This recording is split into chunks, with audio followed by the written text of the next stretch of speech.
야고보서 1장 19절로 21절 신약성경 371페이지 쪽에 있습니다. 참고하실 수 있기를 바랍니다. 야고보서 1장 19절부터 21절 세 절인데 말씀을 같이 읽겠습니다. 목소리 맞추어서 같이 읽습니다. 시작. 내 사랑하는 형제들아 너희가 알지니 사람마다 듣기는 속히 하고 말하기는 더디하며 성내기도 더디하라. 사람이 성내는 것이 하나님의 의를 이루지 못함이라. 그러므로 모든 더러운 것과 넘치는 악을 내버리고 너희 영혼을 능히 구원할 바 마음에 심어진 말씀을 온유함으로 받으라. 아멘. 이제 내가 살아도 찬양하고 말씀 나누겠습니다.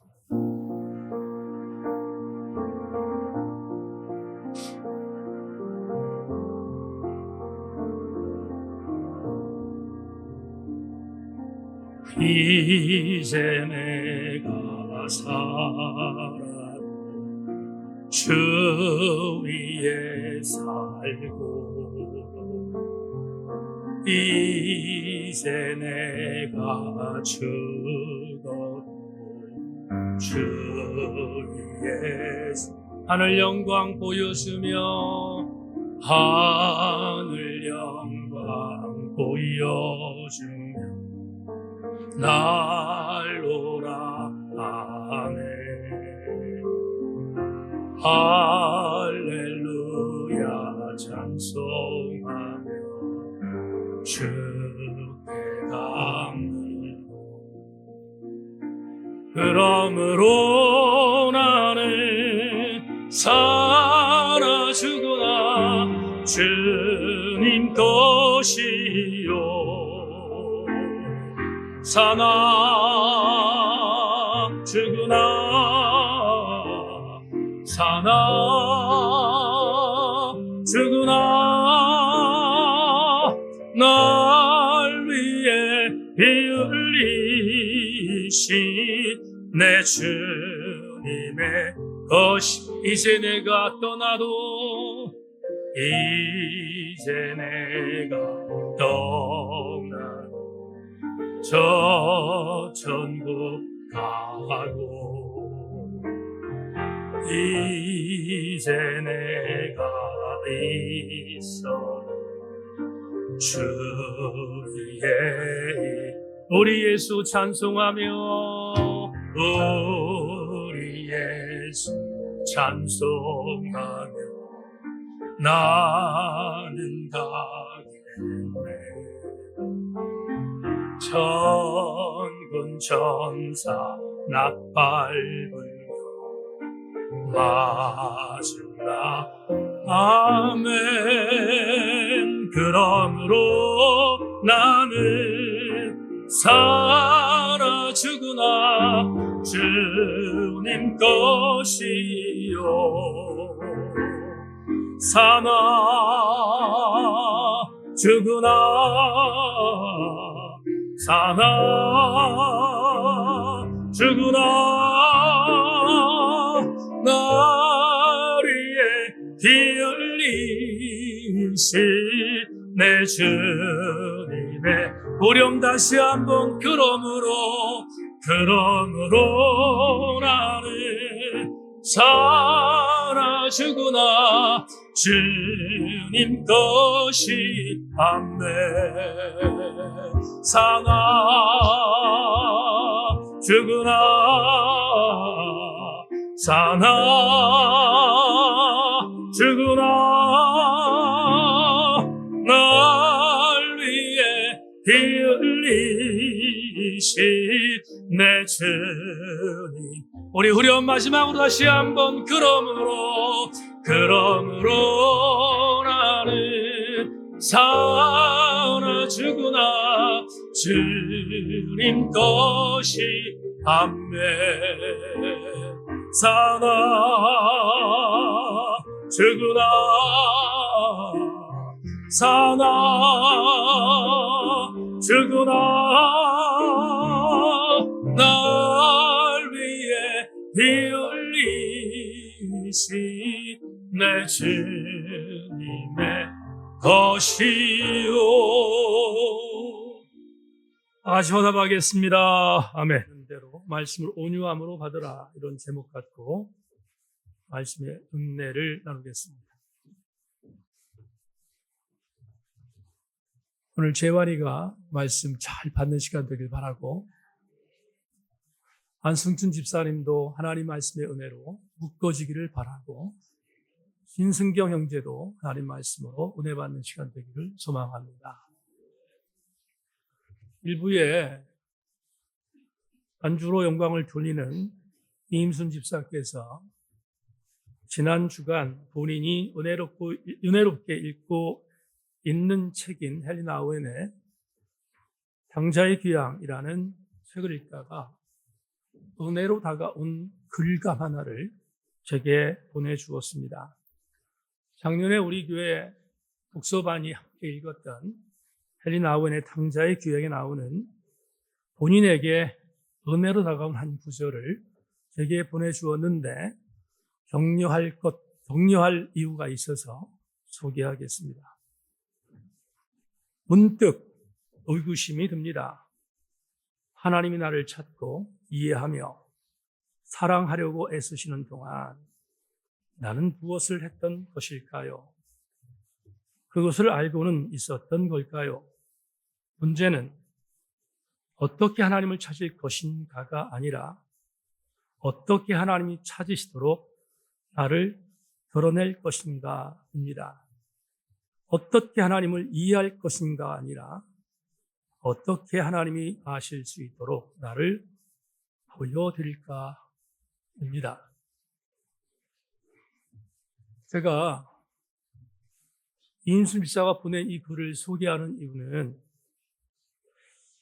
이 집사가 이 글을 왜 나에게 보냈을까에 대한 부분에 감동이 왔기 때문입니다. 적어도 헨리 나우엔의 음성을 통하여 들려준 이 메시지 가운데 우리가 가슴에 담아야 할 것이 뭔가 하면, 적어도 이 글을 읽었던 이 집사는 이 글을 눈으로 본 것이 아니라 귀로 들었다는 것입니다. 귀로 들었기에 귀로 들었던 이 말씀이 들려졌고, 들려진 이 말씀은 본인의 가슴을 타격했기에 은혜 받은 것을 제게 보고하기 위하여 이 글을 보낸 것이 분명합니다. 제가 좋아하는 작가 이기주 씨가 말의 품격이라는 책에서 이렇게 갈파한 적이 있습니다. 지금 당신 앞에 있는 사람은 당신의 입이 아니라 어쩌면 당신의 귀를 원하는지 모른다. 여러분, 상담학의 기초는 말하는 게 아니라 듣는 것이라고 공부했던 기억이 있습니다.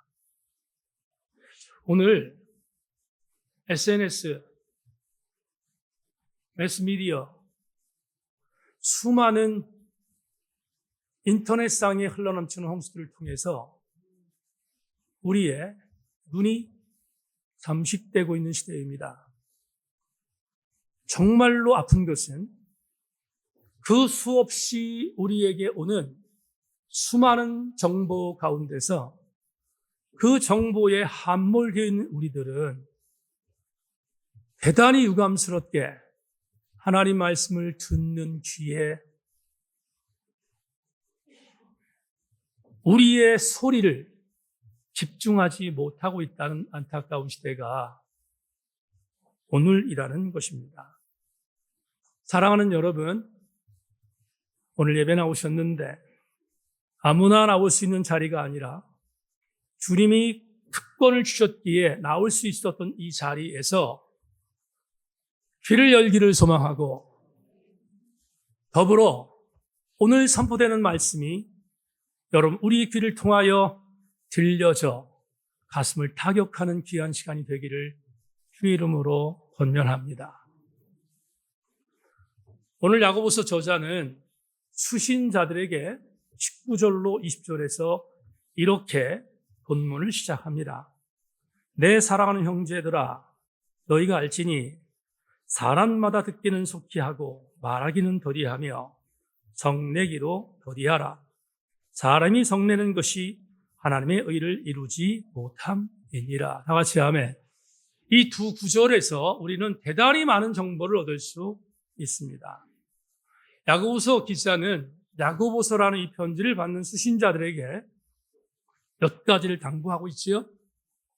첫째, 말하는 것은 더디하십시오. 둘째, 듣는 것은 속히 하십시오.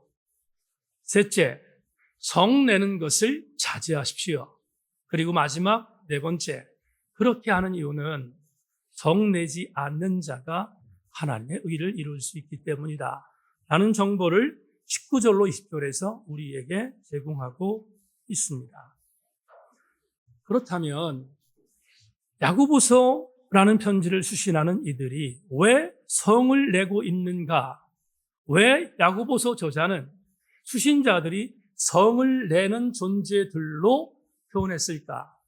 잘잘법 강사로 유명한 김학철 교수가 자신의 야고보서 강의를 통해서 주석한 한 구절을 소개하겠습니다. 야고보서가 저작된 시기가 주 60년 이전 시기라면 그때는 반로마적인 정서가 팽배하여 각처에서 무장 공기와 도적대가 횡행하던 시기였다. 도적대는 반로마적 정서를 가진 게릴라라는 뜻이다. 과도한 세금과 낮은 수준의 생산력 때문에 로마 제국 곳곳에서 로마에 대한 무장 투쟁이 빈번히 일어났다. 저작 시기가 주 60년 이후, 즉 1세기 말이라고 해도 이러한 정서는 크게 달라질 것이 없다. 주 70년 예루살렘 몰락과 성전 파괴 이후 유대인들에게 공공연한 무장 동기는 줄었을지 모르지만 반로마적 분위기는 여전했다. 이런 시기였기에 많은 이들의 성냄이 다반사였다. 하지만 야고보서 저자는 이런 배경에도 불구하고 성냄은 하나님이 원하시는 바가 아니라고 권면한 것이다. 구현하겠습니다. 야고보서 강의를 시작하면서 저는 야고보서라는 이 편지가 주 60년 어간에 쓰여졌다고 말씀드린 적이 있습니다. 김학철 교수는 60년 이전과 60년 이후로 구분해서 야고보서의 저작 연도를 표현하고 있는데 공통분모가 있다는 것입니다. 여러분, 이 야고보서라고 하는 이 편지가 쓰여질 당시에 수신자가 살고 있었던 것은 디아스포라 크리스천들이 살고 있었던 헬라 지역이었습니다. 유대 지역이 아니라 헬라 지역에 있는 수많은 디아스포라 크리스천들에게 이 편지를 썼다라고 말씀드린 적이 있는데 김 교수가 이렇게 해석한 것입니다. 만에 하나 주후 60년 이전이라면 우리가 왜 로마의 속박하에 있어야 되는지에 대해서 받아들이지 못하는 수많은 디아스포라 크리스천들이 분노했을 것이고 60년 이후라고 하더라도 특별히 별 달라질 만한 것은 없다. 왜냐하면 주 70년 예루살렘 성전이 몰락한 뒤에 디아스포라 크리스천들은 더더욱 많은 자괴감에 빠졌을 것이기에 로마에 대한 분노와 증오는 더 많았을 것이고 그래서 그들을 향해서 화내는 일들, 분노하는 일들이 많았을 것이 당연하다라고 해석한 겁니다. 그런데 눈에 띄는 것은 김 교수가 이렇게 진단한 뒤에 이렇게 말합니다. 그러나 형제들아, 한 가지 권면한다. 아무리 그래도 성내는 것은 하나님이 원하시는 바가 아니다. 왜 그런가? 왜 성내는 것? 여러 어떤 힘을 바라보면 이럴 수 있습니다. 일본 제국주의자 일본 놈들에게 우리가 압제를 당했을 때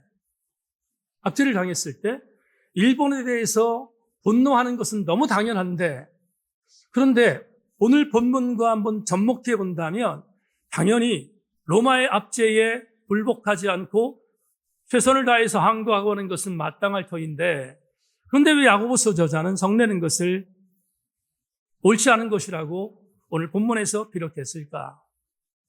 정치적인 차원으로 말씀드릴 수 없습니다. 저는 이렇게 말합니다. 야고보서 저자는 성내는 것은 정치적인 차원이 아니라 성내는 것은 그리스도인들에게 하나님의 의에 도달하지 못하는 일이기에 성내지 말라고 권고한 것임을 오늘 본문이 우리에게 제시하고 있습니다. 여기서 한 가지 주목할 것은 야고보서 저자가 성내는 것을 어떻게 성냈는가?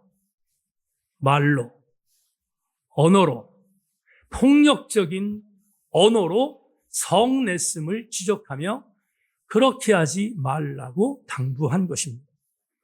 말로 내뱉는 언어들 중에서 성내는 언어들은 폭력적인 언어들이 다반사이기에 너희들이 하나님의 의에 도달하려면 성내는 폭력적인 언어를 자제할 것을 야고보서 수신자들에게 오늘 선포한 것입니다.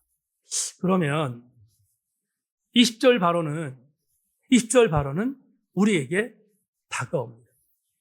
내 사랑하는 형제들아, 너희가 알지니 사람마다 듣기는 속히 하고 말하기는 더디하며 성내기도 더디하라. 사람이 성내는 것이 하나님의 의를 이루지 못합니다. 그렇습니다. 이래서 야고보서 저자는 성내는 것을 자제하라고 말합니다. 설명하면서 저는 설교자는 해석을 해야 합니다. 야고보서 저자가 야고보 수신자들에게 성내지 말라고 한 근본적인 이유는 우리들의 언어를 조심하라는 것입니다. 여러분, 제가 좋아하는 시인 중에 정윤종 씨가 있습니다. 정윤종 씨의 시를 읽다 보면 깊은 패부를 찌르는 말씀들이 많아서 가슴을 때릴 때가 있는데 그가 오래전에 발표했던 한 시, 말의 형량이란 말은 여러분 감옥에 들어가는 사람들에게 때리는 거잖아요. 말에도 형량이 있다는 이야기를 하면서 말의 형량이라는 제목으로 이렇게 썼습니다. 조금 난해하지만 제가 부연하겠습니다.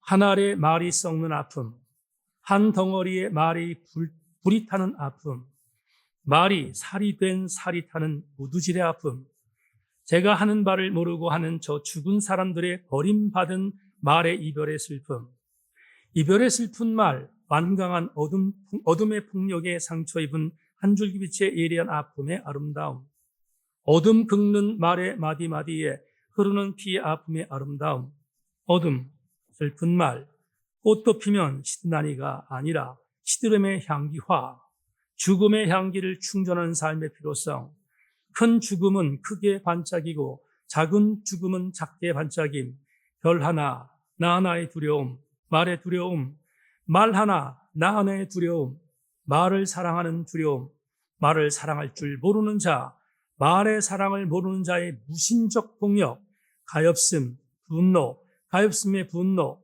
분노의 가엾음, 말이 머리 둘 곳 없음의 시대가 머리 둘 곳이 없다. 이 시를 10년 전에 만났는데 이때 첫 번째 정현조 씨의 이 글을 만났을 때 설교하는 저는 엄청나게 타격받았습니다. 시인이 뭘 말하고 있습니까? 난해한 시지만 이 난해한 시에 주제가 있습니다. 시인은 이렇게 말합니다. 말이 머리 둘 곳이 없는 시대에는 우리가 머리 둘 곳이 없다. 비극입니다.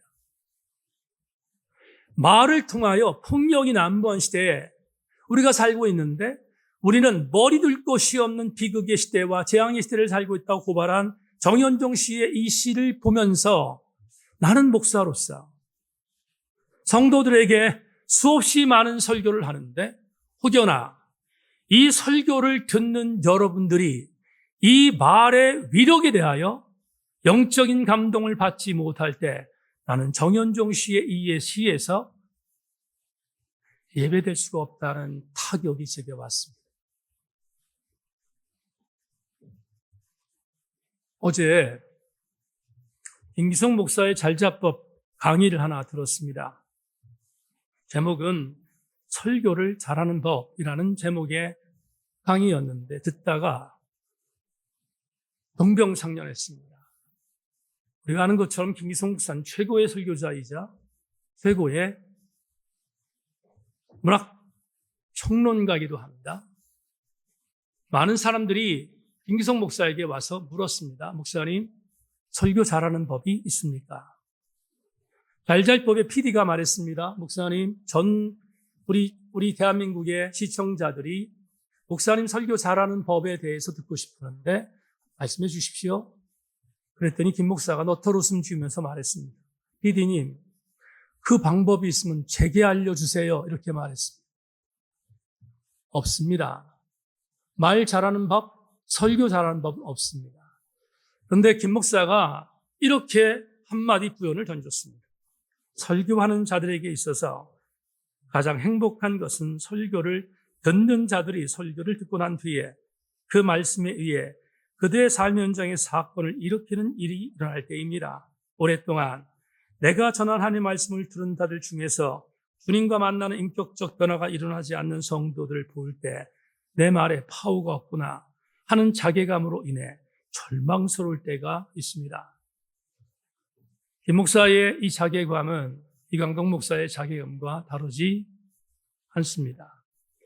그런데 이 강의를 듣다가 생각한 게 있습니다. 누가 보더라도 김기성 목사는 최고의 설교가입니다. 왜 사람들은 그를 최고의 설교가라고 말하지? 이유가 뭐지? 한 가지 이유가 있습니다. 그는 본인의 파괴력이 없는 영적인 자괴감이 있을 때마다 성찰했습니다. 내 말을 통하여, 내 설교를 통하여 성도들이 전인격적인 변화를 이루지 못하는 일이 일어나지 않도록 치열하게 몸부림쳤기에 그는 마지막까지 승리하는 모습으로 승리하고 목양 현장에서 은퇴하지 않았겠습니까? 그렇다면 분명한 사실은 이런 생각이 듭니다. 그렇구나. 말을 잘 하려고 하는 것이 아니라 도리어 듣는 것을 잘한 뒤에 말을 절제함으로 선포하는 것이야말로 가장 지혜로운 그리스도의 삶이 아닐까 하는 생각을 하게 된 것입니다. 잠언 기자는 잠언 16장 32절에서 이러한 금언을 남기지 않았습니까? 노하기를 더디하는 자는 용사보다 낫고 자기 마음을 다스리는 자는 성을 빼앗는 자보다 나으니라. 여러분, 오늘 본문과 적용해 보겠습니다. 야고보서 기자는 야고보서 수신자들에게 말하기는 더디하고 듣기는 석희하며 성내기를 자제할 때 하나님의 의를 구할 수 있다고 말한 본문의 말씀을 잠언 16장 32절과 적용한다면 한 가지 중요한 사실을 알게 됩니다. 저도 여러분들도 최선을 다하여 말을 줄이는 것이 가장 지혜롭다. 그런데 중요한 것은 말을 줄이려면 그냥 되지 않습니다. 잘 들어야 가능합니다. 잘 들어야 말을 줄일 수 있는 지혜가 생기고 그 지혜를 갖고 달려가면 우리는 성내지 않고 노하지 않고 용사보다 나을 수 있는 자기 마음을 다스릴 수 있는 아름다운 신앙이 돼서 우리는 오늘 야고보서저가 말한 것처럼 그런 자야말로 하나님의 의에 가까이 갈 것을 믿기에 오늘 예배 참석한 교우 여러분 모두 함께 듣는 데 귀를 열기를 축원하고 말을 줄이는 데 최선을 다하는 우리 교우들이 되기를 주의 이름으로 소망합니다. 성경의 내용 가운데서 말을 잘못 들어서 막한 말이었는데 말을 잘못 들어서 엄청난 재앙을 일으킨 성경의 내용이 하나 있습니다. 그 내용은 제가 책으로도 출간한 사사기 안에 있습니다. 사사기 10장의 메시지를 잠시 요약하겠습니다. 사사 초기 시대였습니다. 초기 시대라는 말은 이스라엘 신앙 공동체가 가나안에 들어와서 막 땅을 차지하고 있는 아주 무질서한 상황에서 그래도 모세와 여호수아의 명령대로 땅을 차지하기 위해서 최선을 다하던 시기였다는 것을 전제합니다. 그런데 이때 중시적인 역할을 감당해야 할 성직자의 계열에 있을 레위 사람 한 사람이 율법에서 허락하지 않은 첩을 두었습니다. 히브리어 필레겟이라는 단어는 첩이자 아내를 말한다고 제 책에서 소개하고 있습니다. 이 레위 사람이 첩을 데리고 배회하다 기브아라는 땅으로 들어갑니다. 기브아는 베냐민 지파의 땅이었습니다. 날이 저물어서 기브아의 한 노인이 자기 집에 유숙할 것을 권했고 마땅히 갈 곳이 없었던 이 레위 사람은 그 집에 들어가서 하루를 묵기를 결정합니다. 자기 첩을 데리고 들어갔습니다. 그런데 새벽녘에 그 노인의 집에 문이 쾅쾅쾅 두들기기 시작해서 깜짝 놀라서 노인이 나갔더니 기브아 지역에 깡패들이 몰려온 겁니다. 성경은 잡류라고 되어 있는데 우리나라 말로 말하면 깡패입니다. 깡패들이 몰려왔습니다. 몰려와서 다짜고짜로 이 집에 들어온 레위 남자를 내놓으라는 것입니다. 내놓으라는 이유는 간단합니다. 당시 베냐민 지파 속해 있던 기브아는 호모섹슈얼리티, 동성애가 만연되어 있던 장소였습니다. 외간 남자가 들어왔으니 얼마나 좋은 먹잇감입니까? 깡패들이 들어와서 그 남자를 내놓으라는 것입니다. 그러자 노인이 내 딸들을 줄 테니까 이 남자는 건들지 말라. 말도 안 되는 호소를 했지만 소용없었습니다. 남자를 내놓으라는 것입니다. 그러자 레위 사람이 두려워졌습니다. 혹여나 내가 욕을 보이면 나는 성직의 계열에 있는 레위 사람인데 이게 무슨 개망신일까 생각해서 머리에 비상한 생각을 갖고 자기의 첩이자 아내를 깡패들에게 내주기로 결심합니다. 그래서 자기의 첩을 내주었습니다. 본인은 숨죽이고 숨어 있습니다. 남자 대신에 남자의 아내를 건너받은 깡패들은 밤새도록 그 여인을 윤간합니다. 윤간하고 난 뒤에 그 여인은 실신하다 죽습니다. 새벽이 됐습니다. 밖에 나가보니 자기의 아내의 시신이 있습니다. 그러자 아무런 일이 없었던 것처럼 여겼던 레위 사람은 자기가 타고 온 나귀에 자기 아내의 시신을 싣고 자기의 집으로 돌아갑니다. 돌아간 뒤에 그가 어떠한 일을 자행했는지 사사기 20장 40절로 7절을 참고하기를 바랍니다. 레위 사람 곧 죽임을 당한 여인의 남편이 대답하여 이르되 내가 내 첩과 더불어 베냐민에 속한 기브에 유숙하러 갔더니 기브아 사람들이 나를 치러 일어나서 밤에 내가 묵고 있던 집을 에워싸고 나를 죽이려 하고 내 첩을 욕보여 그를 죽게 한지라. 내가 내 첩의 시체를 거두어 쪼개서 이스라엘 기업의 온 땅에 보냈나니 이는 그들이 이스라엘 중에서 음행과 망령된 일을 행하였기 때문이라. 이스라엘 자손들아 너희가 다 여기 있은즉 너희 의견과 방책을 낼지라 하니라. 오늘의 언어로 제 언어로 이렇게 한번 요약해 보겠습니다. 첩과 하룻밤을 묵으러 기브아에 갔다.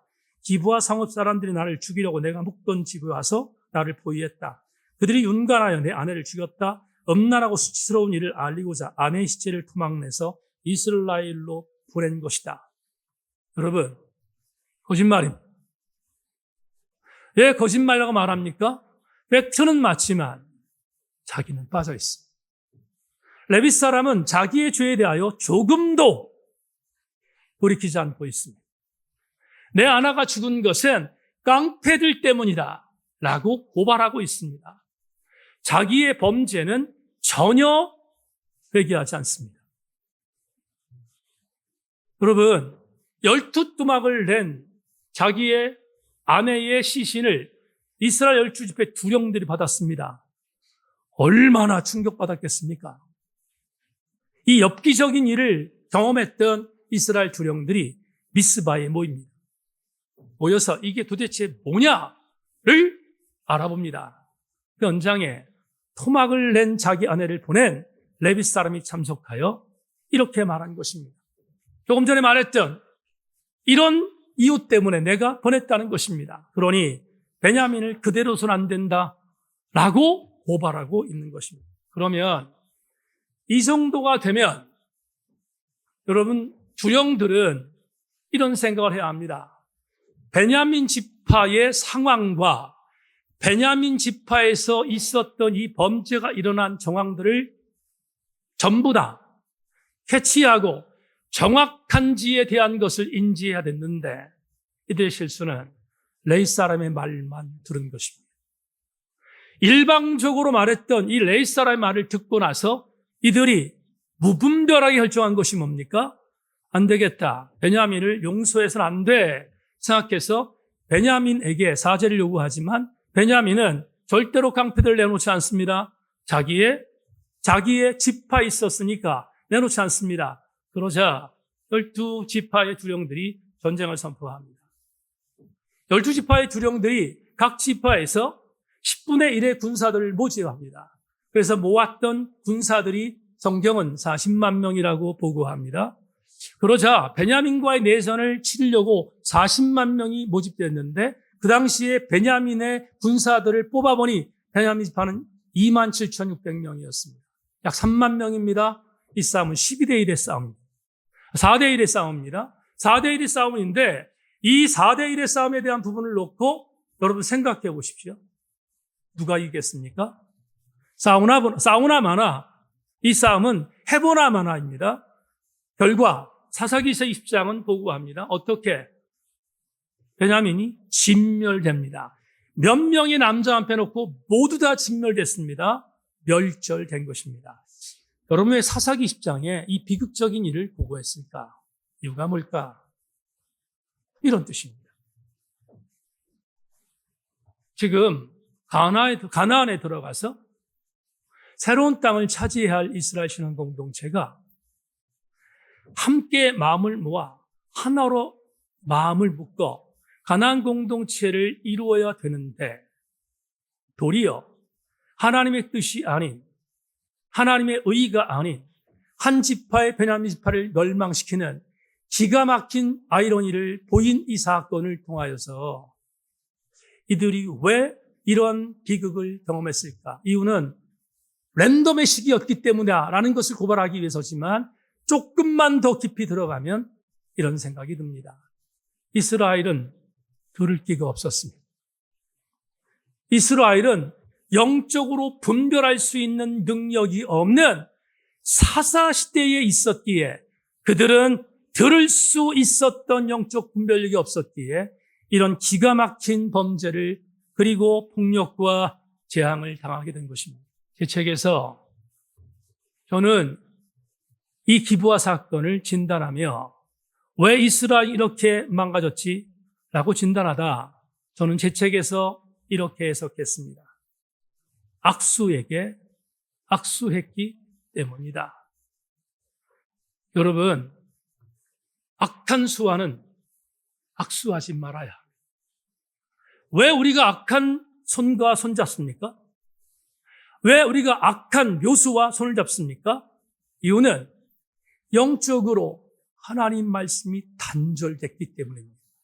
하나님 말씀이 단절되면 하나님 말씀을 들을 수 있는 귀가 없습니다. 들을 수 있는 귀가 없으면 우리는 악수와 악수하게 되는 것입니다. 그렇다면 마지막으로 오늘 야고보서 기자는 이렇게 악수와 악수하여 성내는 것이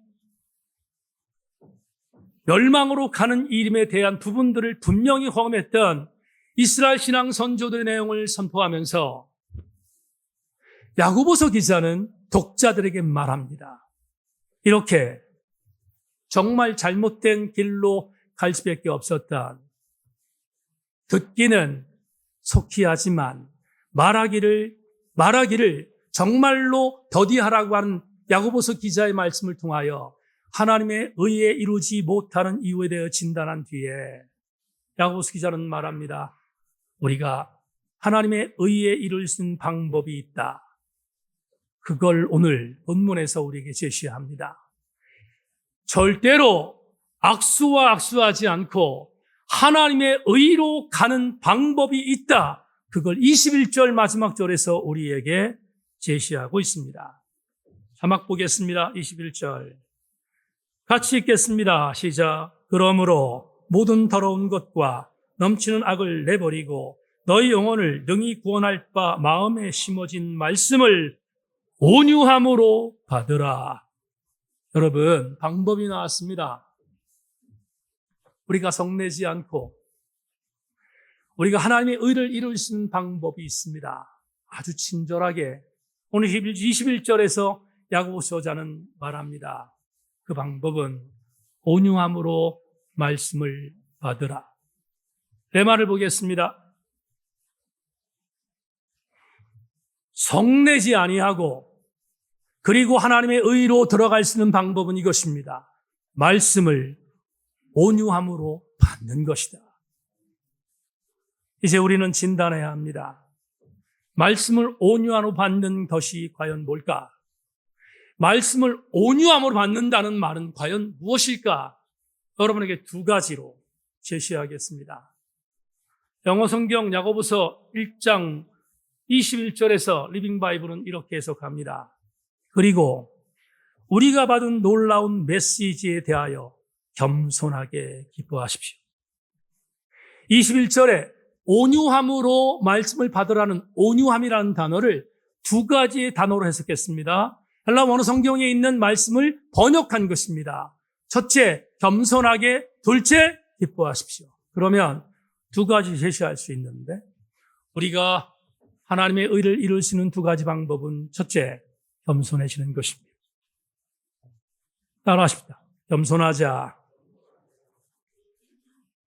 생각해 보십시다. 하나님의 말씀을 들었습니다. 진심으로 들었습니다. 어떻게 교만할 수 있습니까? 하나님 말씀을 내가 정말 온유함으로 받았습니다. 어떻게 교만할 수 있습니까? 하나님 말씀을 온유하게 받는 자에게 주어지는 공통 분모는 그렇게 받는 자는 겸손해집니다. 이 구절을 해석할 때마다 혹하는 목사님이 생각이 납니다.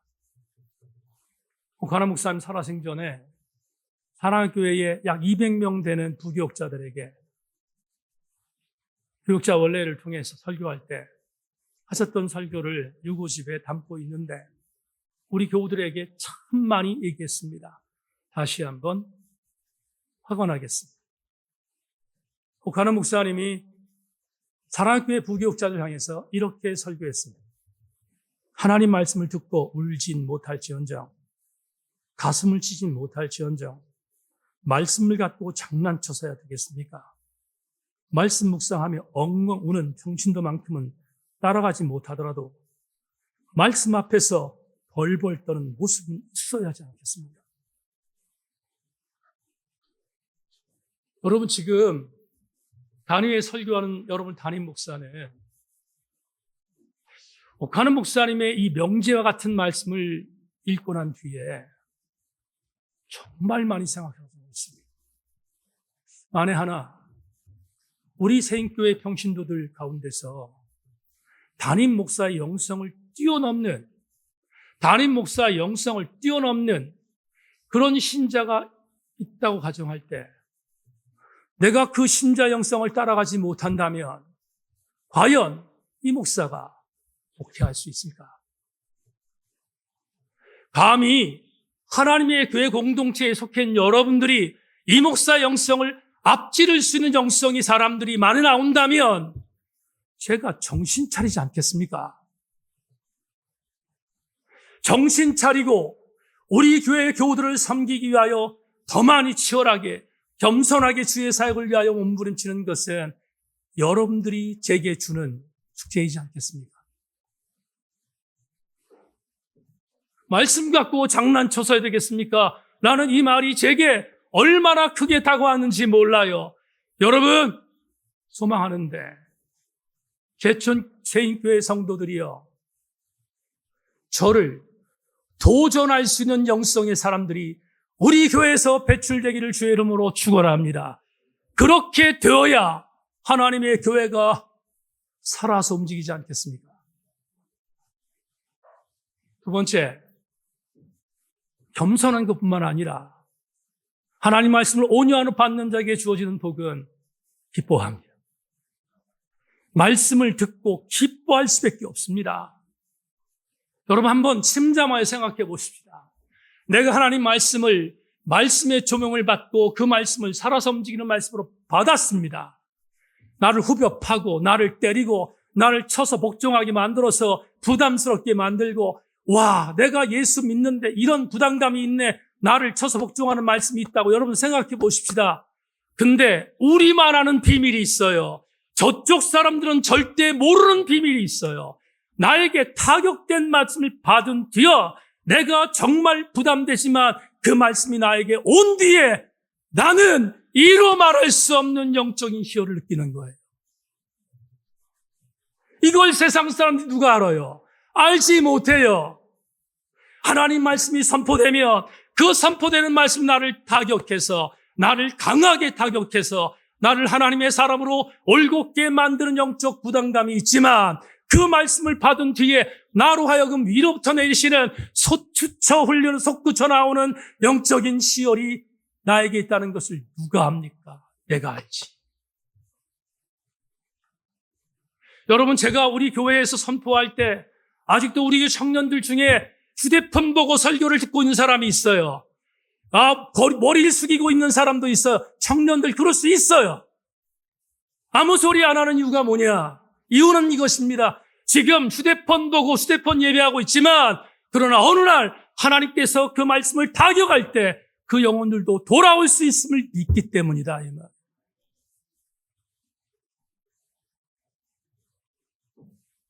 하나님 말씀이 나에게 임하면 나는 노래합니다.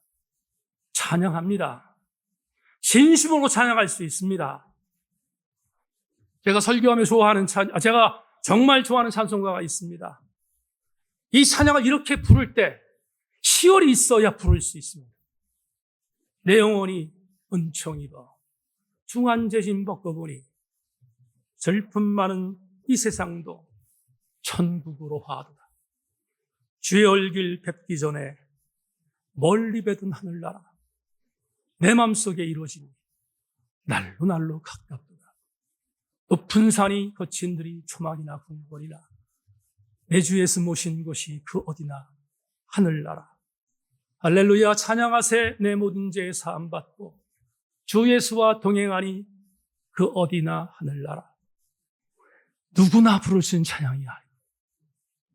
하나님 말씀을 온유함으로 받고 그 말씀을 받은 뒤에 겸손하게 그 말씀에 아멘하고 그 말씀으로 인하여 내가 영적인 희열을 느끼는 자만이 부를 수 있는 찬송이 438장.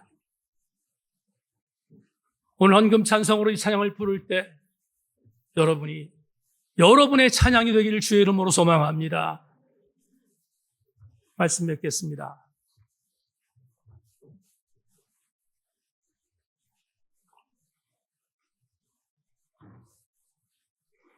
지난 주간 권사님 한 분이 주중 예배를 졸업했습니다. 새벽 예배를 비롯해서 주중 예배를 졸업했습니다. 그래서 영적인 긴장감이 해이해진 것 같아서 한번 나를 잡아 이야기를 해야겠다 생각했는데 어제 만났습니다. 어제 만나서 이렇게 얘기했습니다. 여러분, 여기서 전제를 두겠는데 들을 수 있는 귀가 없는 자에겐 절대 이렇게 말하지 않습니다. 들을 수 있는 귀가 있는 사람이니까 제가 말했습니다. 권사님, 주중에 얼굴 보기가 너무 어렵다. 주중에 좀 보자. 이렇게 이야기했습니다. 주중 예배에 집중하라고 권면했습니다. 그러자 그 권사님이 제게 이렇게 말했습니다. 목사님, 지난 수요일 날 설교를 유튜브로 보다가 찔려서 죽는 줄 알았습니다. 지난 수요 설교가 그런 설교였으니까 그렇게 말하면서 목사님, 최선을 다하겠습니다. 그렇게 저와 함께 교제했습니다. 그리고 본사의 원래를 떠나는 지체들과 기도해주고 올라와 설교 준비를 시작했습니다. 설교 준비를 시작하다가 결론 부분에 왔는데 이 생각이 들었습니다. 혹시 우리 세인교회 성도 여러분, 이강동 목사가 주일날, 수요일날 여타 예배를 통해서 설교하는 설교를 지성적 만족으로 즐기는 사람이 있습니까? 그래. 지성적 만족으로 찔렸고 지성적 만족으로 내가 이 부분에 있어서 우리 목사님 신뢰해. 그런 분이 계십니까? 어제 홈페이지에 올려놨습니다. 어제 토요일 성서 묵상이 누가복음 11장이라서 말씀을 묵상했습니다. 예수께서 귀신을 내어 쫓아줬습니다. 귀신 들렸는데 말을 못합니다. 그래서 매번 했던 것처럼 예수님은 그에게 가서 귀신을 쫓아내고 말을 하게 해주었습니다. 많은 사람 기뻐했는데 그 현장에 있던 수많은 사람들이 시기했습니다. 와, 저 예수가 바알세불이야. 귀신의 왕이야. 귀신의 왕이니까 당연히 귀신을 내어쫓을 수 있어 라고 비아냥거리고 시기했습니다. 그러자 예수께서 한 발자국도 뒤로 물러서지 않고 그 귀신 들린 자를 쫓고 나서 고치신 뒤에 자기를 시기하는 자들에게 말합니다. 얘들아, 웃기지 좀 말아라. 귀신의 왕이 귀신을 내어쫓는 거 봤냐? 그게 상식이냐? 귀신의 왕이라면 귀신 들리게 만들어야지 내쫓겠냐? 말도 안 듣고 시비 걸지 말라. 이렇게 말하고 나서 그 휘용돌이를 잠재웠습니다. 그러자 많은 사람들이 굴복하는 것을 보고 거기에 있던 한 여인이 갑자기 예수님이 그 사역을 하는 것을 보고 예수님의 어머니를 찬양합니다. 이렇게 여인이여 복되도다. 이 하나님의 아들 예수를 태에 잉태했고 그에게 젖을 먹였던 여인 마리아 당신은 정말로 위대한 여인이군요 라고 칭송합니다. 그 이야기를 듣던 예수께서 칭송하는 그 여인을 향해서 이렇게 말합니다. 여인아, 내 어머니 마리아가 위대한 것이 아니라 하나님의 아들의 말씀을 듣고 들은 뒤에 행하는 자가 더 복되도다. 여러분, 설교는 찔리는 것이 목적이 아닙니다. 설교의 목적은 찔림과 더불어 그 다음에 행하는 것이 목적입니다. 말씀을 듣고 난 뒤에 살아내는 것이 목적입니다. 이것을 이루지 못하면 나는